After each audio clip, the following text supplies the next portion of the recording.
Get your ass down to the floor. Welcome to MicDrop Analysis. Today we're breaking down Enlacing, a track from Clipping's 2020 album, Visions of Bodies Being Burned.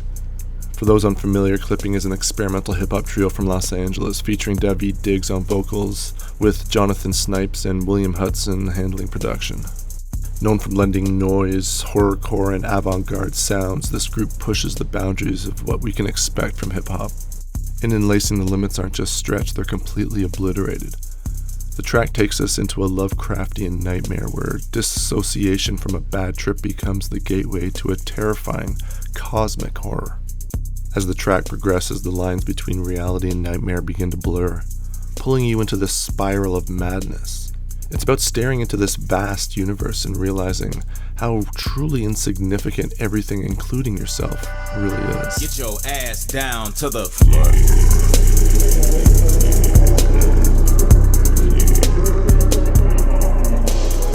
The opening line, "Get your ass down to the floor," comes on like a warning bell, echoing through the void.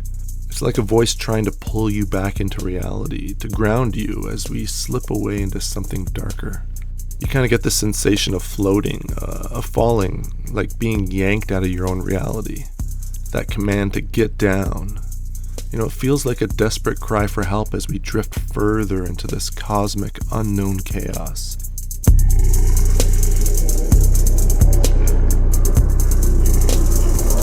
It's so gone. 10 toes down, but nothing to stand on. That's a pretty striking line. David is physically there, feet on the ground, but there's no solid footing, nothing to grab onto. And it's like he's totally disconnected from reality, floating while also standing. This is disassociation in its rawest form, being present but not really feeling present. The whole world around them is crumbling and nothing feels real anymore. It's got that Lovecraft vibe all over it, where characters are thrown into situations that make no sense. Lost in a universe that's way bigger and scarier than they could ever comprehend. Get a handle on yourself. Hands are clammy, hands are cold. Gotta hand it to the host. The music choice is perfect. And the lights are like the last. This isn't just about feeling anxious, it's like the body is turning against itself. You ever experience that feeling that you're just so disconnected? It's almost like looking into the mirror and not recognizing yourself. And that's what's happening here. David's not just feeling off, he's practically handed over control to some outside force, which he calls the host. And this host, it's the twisted reality that he's now stuck in. The music choice is perfect, but not in a good way. It's like the perfect soundtrack to a slow, inevitable descent into madness. Almost like a funeral march for their own grip on reality. The music choice is perfect. And the lights are like the last light you liked on the horizon. And the life you liked was laughable, it's done and you're expiring. This isn't just any old light, it's the last light. That final flicker of hope before everything plunges into darkness. You can almost feel the tension of watching it fade, knowing it's slipping away, and you really can't do anything to stop it. And this is what really taps into that classic Lovecraft vibe, where you're staring into the abyss, seeing something distant and comforting, only to realize it's vanishing, leaving you alone with the overwhelming vastness. How you looking at your face? When your face is on your face. This is something you should face.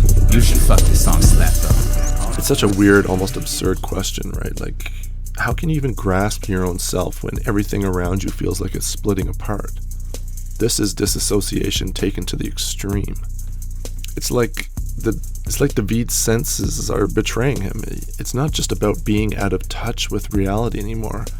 It's staring into that abyss, and suddenly, nothing makes sense. All of the cataracts floating outside of your vision are inching in. What do they know? This is a metaphor for losing clarity. Like, reality itself is slowly slipping away. It's like in Lovecraft's stories, where the darkness creeps closer and you can't do anything to stop it. And you just think, it can't get worse. But then it does. They are just dust, they are just birds, they are just dragons, they are just nerves. Up to the end, are they getting closer, are they spilling worse? Everything, the real and the imaginary, start blending together.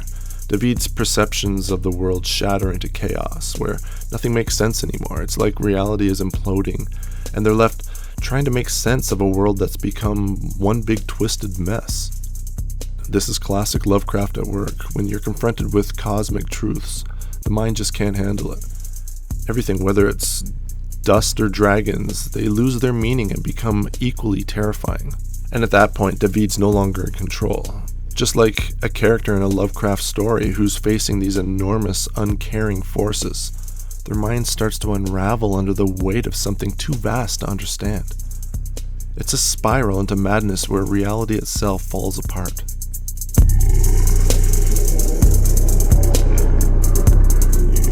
You'll never know, you ain't so special when everything blows and it's so gone over you.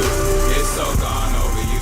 You so gone, it's so You know, in the grand scheme of things, the universe, the cosmos, all of that infinite space, we're just a tiny speck. No matter how bright or glowing the world around you seems, you're still just a piece of dust swirling in the void.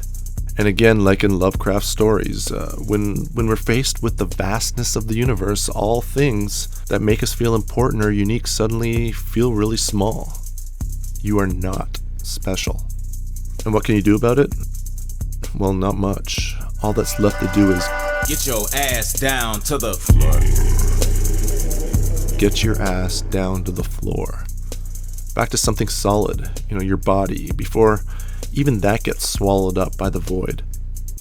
It's a moment of realization that in the grand scheme of things, you don't stand a chance. Riding around euphoria with hammers out the window, whistle, crippling, crack the rainbow, make it rain dance for your people, put a pound. This line gives us this wild image of feeling elated while also causing destruction. It's like David's caught up in this rush of excitement, but fully embracing the chaos, not caring about the damage along the way. And then there's the rainbow, but it's not some peaceful, beautiful arc in the sky. Instead, it's something to be smashed apart, reflecting how even the moments that might seem beautiful have this violent, destructive undercurrent. That loving feeling, it's that bass jump from the window while you dancing on the ceiling, it's that. This line perfectly captures the wild energy of somebody on the edge of losing it. David's riding this high, totally ecstatic, but there's this underlying sense that at any second they could just fall. Like they're balancing between euphoria and disaster with no idea when this drop is coming. They're drawn into the unknown, but deep down they know it might destroy them. Things you've seen since last you saw yourself return a man to dust. David's trip has exposed him to horrors so profound he's changed forever. He's not the same person anymore. His very identity has been shattered.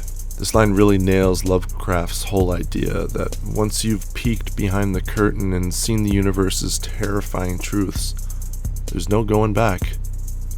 The self starts to crumble like dust. Your body is the drug you love, you crush, make the most of magic, map the math of it, master mouthpiece. It's both something that they love and something that's destroying them at the same time. It's a metaphor for how they're caught in this cycle of self-destruction, unable to escape the forces pulling them apart. That you used to be that the mind is a facade, you're blinded, and your God will guide to your demise, so fine, let it be gone. This whole perception of reality has been nothing more than an illusion. And now that the trip has ripped away that thin veil, they're left completely exposed. The blind idiot god, which, by the way, is a clear reference to Azathoth from Lovecraft's mythos, symbolizes this chaotic, indifferent force at the heart of everything. And at this point, David isn't in control anymore. He's being swept along totally powerless, heading towards his own destruction, guided by something far bigger and scarier than he can even comprehend.